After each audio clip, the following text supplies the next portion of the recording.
In the autumn of 2001, the seventh largest corporation in America collapsed in a matter of weeks. Enron had reported more than $100 billion in revenue for the year 2000. Its stock had traded above $90 a share. Fortune magazine had named it the most innovative company in America 6 years in a row. And on December 2, 2001, it filed what was then the largest corporate bankruptcy in United States history. The office towers in Houston were real. The 20,000 employees were real. But a substantial part of the profit, the numbers that had made Enron the darling of Wall Street, existed mostly on paper, sustained by accounting structures that very few people inside the company fully understood. This is the story of how some of the most celebrated executives in American business built an empire on reported earnings that could not survive daylight, and how quickly it all came apart once someone finally asked the right question. Enron began, unremarkably enough, with pipelines. In 1985, a Houston company called Houston Natural Gas merged with Internorth of Omaha, and the combined firm eventually took the name Enron. The man who came to lead it was Kenneth, an economist and the son of a Missouri Baptist preacher, a man who had worked his way up through the energy business and into the upper reaches of Houston society. Lay believed, with what colleagues described as almost missionary conviction, in the deregulation of energy markets. Natural gas had long been a heavily regulated, sleepy business. Lay saw what would happen when Washington loosened those rules. Energy could be bought and sold like any other commodity, and the company that positioned itself at the center of that trade would become indispensable. The man who turned that vision into a machine arrived in 1990. Jeffrey Skilling was a former McKinsey consultant, by most accounts brilliant, impatient, and supremely confident in his own analysis. At Enron, he built what became known as the Gas Bank, a marketplace in which Enron stood between producers and buyers of natural gas, guaranteeing supply on one side and demand on the other, and taking a margin in the middle. It was a genuinely innovative idea, and it worked. Enron evolved from a pipeline operator into a trading house, closer, in spirit, to a Wall Street firm than to an oil and gas company. Skilling made one demand before he joined, and it is the demand on which this entire story turns. He insisted that Enron's trading business use a method called mark-to-market accounting, and in 1992, the Securities and Exchange Commission approved its use for Enron's gas trading. Under mark-to-market, when Enron signed a long-term deal, it could book the entire estimated future profit of that deal immediately, in the quarter the contract was signed. If the estimates were honest, the method had a defensible logic. But the estimates were made by the same people whose bonuses depended on them. A 20-year contract whose profits existed only in a spreadsheet projection could be recorded as if the money had already arrived. Reported earnings and actual cash began, quietly, to drift apart. Through the 1990s, almost no one looked closely, because the story was so good. Enron's stock climbed year after year.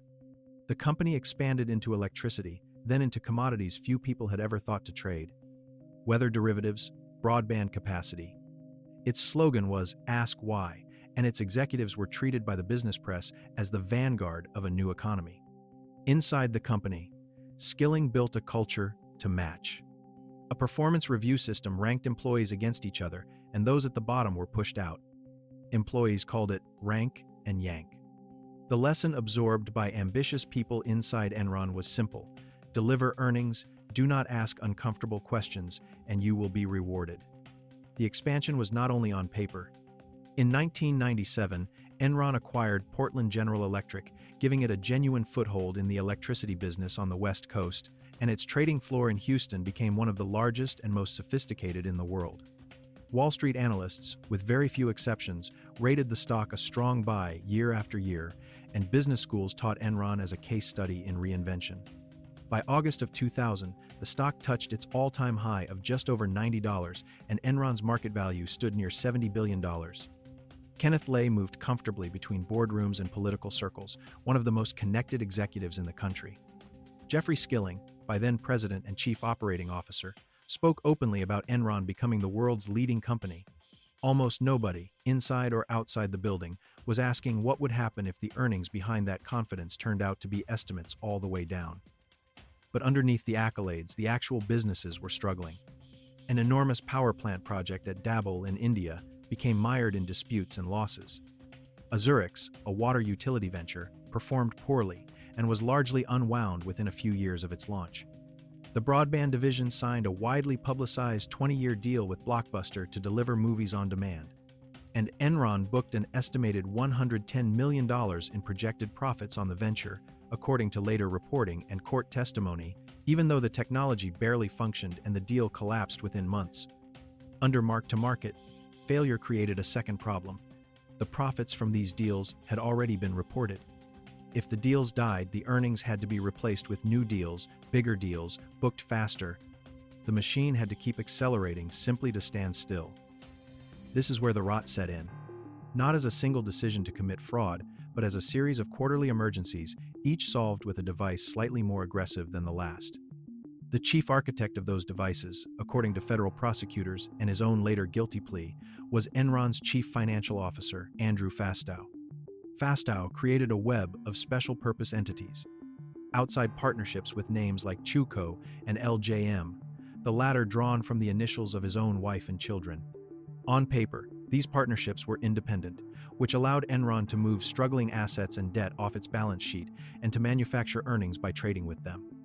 In reality, prosecutors said, many were independent in name only. Capitalized with Enron's own stock, run by Enron's own CFO, and existing chiefly to make Enron's numbers look better than they were. Fastow himself collected more than $45 million from the LJM partnerships, a staggering conflict of interest that Enron's board had explicitly waived its ethics code to permit. Later structures, known as the Raptors, were designed to hedge Enron's investments, but they were backed by Enron's own shares, which meant the protection was circular. If Enron's stock fell, the hedges failed precisely when they were needed. And beyond the partnerships, Senate investigators later concluded that Enron had used complex transactions with major banks, deals structured as commodity trades, in ways that made billions of dollars of what was effectively borrowing look like operating cash flow. The picture presented to shareholders, in other words, was managed at almost every layer: the earnings, the debt, and the cash. The psychology inside the company during these years is, in some ways, the most unsettling part of the story. The people constructing these vehicles were not cartoon villains. They were accountants, lawyers, and MBAs who told themselves that every structure had been signed off by Arthur Andersen, one of the most respected audit firms in the world, and by outside counsel. Each step was a small extension of the last. And the stock price, the daily, public verdict on their brilliance, kept confirming that they were winning. Hubris did not arrive all at once. It accumulated, quarter by quarter, until the gap between the company Enron claimed to be and the company it actually was could no longer be papered over. There were warnings for those willing to listen. During the California electricity crisis of 2000 and 2001, when rolling blackouts swept the state, Enron traders profited from strategies with internal nicknames like Death Star and Fat Boy. Schemes that, according to federal regulators and later legal proceedings, exploited flaws in California's market design. Recordings of traders joking about the crisis would eventually become some of the most infamous audio in corporate history. In early 2001, a short seller named James Chanos began publicly questioning how Enron actually made its money, noting that the company's returns did not remotely justify its valuation. In March, Fortune reporter Bethany McLean published an article with a deceptively simple headline, "Is Enron overpriced?" Her core question was one almost no analyst could answer. How, exactly, does this company earn its profits? On a conference call that April, when an investor pressed Skilling on why Enron could not produce a balance sheet with its earnings release, Skilling responded with an expletive. A small moment, but a revealing one. The most admired CEO in the energy business had no patience left for the most basic question in accounting. Then, on August 14, 2001, Jeffrey Skilling, who had become chief executive only 6 months earlier, abruptly resigned, citing personal reasons. The stock, already sliding, fell further. Inside the company, a vice president named Sharon Watkins wrote a now famous memo to Kenneth, who had resumed the CEO role. "I am incredibly nervous," she wrote, "that we will implode in a wave of accounting scandals." It was August of 2001. She was off by about 2 months. Through September and October, Lay publicly projected confidence. In an online forum with employees that fall, according to later congressional testimony, he encouraged them to see the falling stock as a bargain. Even as questions about the partnerships multiplied and, as investigators later documented, he had been selling substantial amounts of his own shares back to the company earlier that year. Whether Lay truly believed his own reassurances or knowingly misled his workforce became one of the central disputed questions of the trial that followed. What is not disputed is what those reassurances cost the people who believed them. The unraveling, when it came, was astonishingly fast. On October 16th, Enron announced a $618 million quarterly loss and a reduction of shareholder equity of $1.2 billion tied to the unwinding of Fastow's structures. Within days, the Securities and Exchange Commission opened an inquiry, and Fastow was removed as CFO.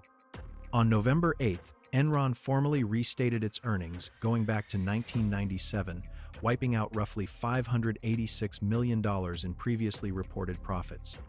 An admission that entities like Chuco should never have been treated as independent at all. A rescue merger with a smaller rival, Dinergy, briefly offered hope, but as the disclosures worsened and credit agencies cut Enron's debt to junk, Dinergy walked away on November 28th. The stock, above $90 16 months earlier, fell below $1. On December 2, 2001, Enron filed for bankruptcy. The human cost landed within 24 hours. Thousands of employees were laid off almost immediately, many given only minutes to clear their desks. Worse, much of the workforce had held their retirement savings in Enron stock they had been encouraged to buy, and which many could not sell during a plan administration freeze in the very weeks the price was collapsing. Court filings and congressional testimony would later put employee retirement losses well above $1 billion. Meanwhile, it emerged that Enron's senior executives and directors had sold more than $1 billion of their own shares in the years before the collapse. Sales that became a central element of the legal cases that followed. The collapse consumed Enron's auditor as well. Arthur Andersen employees had shredded significant volumes of Enron-related documents as the SEC inquiry loomed, and in June 2002, the firm was convicted of obstruction of justice. The Supreme Court unanimously overturned that conviction in 2005, citing flawed jury instructions. But by then, it did not matter. Andersen had surrendered its licenses and effectively ceased to exist, and tens of thousands of its employees, the overwhelming majority of whom had never touched the Enron account, lost their jobs. A firm founded in 1913 on the principle that an accountant's word had to be trusted was destroyed by the one client it could not afford to question. There was private tragedy too. In January 2002, Cliff Baxter, a former Enron vice chairman who had reportedly clashed with colleagues over the partnerships before leaving the company, died by suicide. He was 43. In Washington, the hearings began within weeks. Congressional committees summoned Enron's executives, its board members, and its auditors, and much of the country watched as several of the company's most senior figures, including Kenneth and Andrew Fastow, invoked their Fifth Amendment right against self-incrimination rather than answer questions. Sharon Watkins, the vice president who had warned Lay in August, testified openly, and her memo became one of the defining documents of the scandal. The Justice Department formed an Enron task force, and over the following years it secured guilty pleas and convictions from more than a dozen former executives across the trading, broadband, and finance operations. The criminal cases took years. Andrew Fastow pleaded guilty in 2004 to conspiracy, forfeited tens of millions of dollars, and agreed to cooperate with prosecutors. He was ultimately sentenced to 6 years in prison. His testimony helped convict the men at the top. In May 2006, after a 4-month trial in Houston, a jury found Jeffrey Skilling guilty on 19 counts, including conspiracy, securities fraud, and insider trading, and found Kenneth guilty of fraud and conspiracy. Skilling was sentenced to 24 years, a term later reduced to 14 years in a court-approved agreement. He was released in February 2019. Never faced sentencing. He died of a heart attack in July 2006, and because he died before his appeals could be heard, his conviction was vacated as a matter of law, erased from the record as if the verdict had never happened. To this day, that legal technicality remains one of the strangest footnotes of the entire affair. The man who presided over Enron's rise and fall stands convicted of nothing. What Enron left behind was more than a cautionary tale. In July 2002, Congress passed the Sarbanes-Oxley Act, the most sweeping reform of American corporate accounting since the 1930s, forcing chief executives to personally certify their financial statements, tightening auditor independence, and creating a new oversight board for the accounting profession.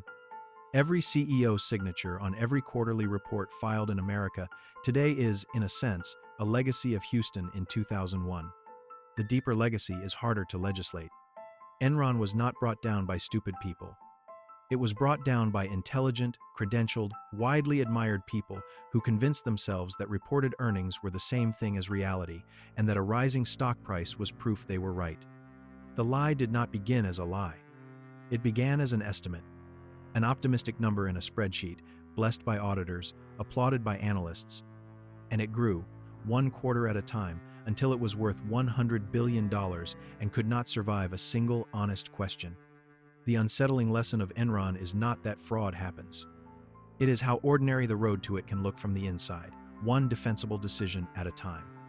If this case stayed with you the way it has stayed with us, consider subscribing. The next collapse we examine began, as this one did, with a company everyone believed was too smart to fail.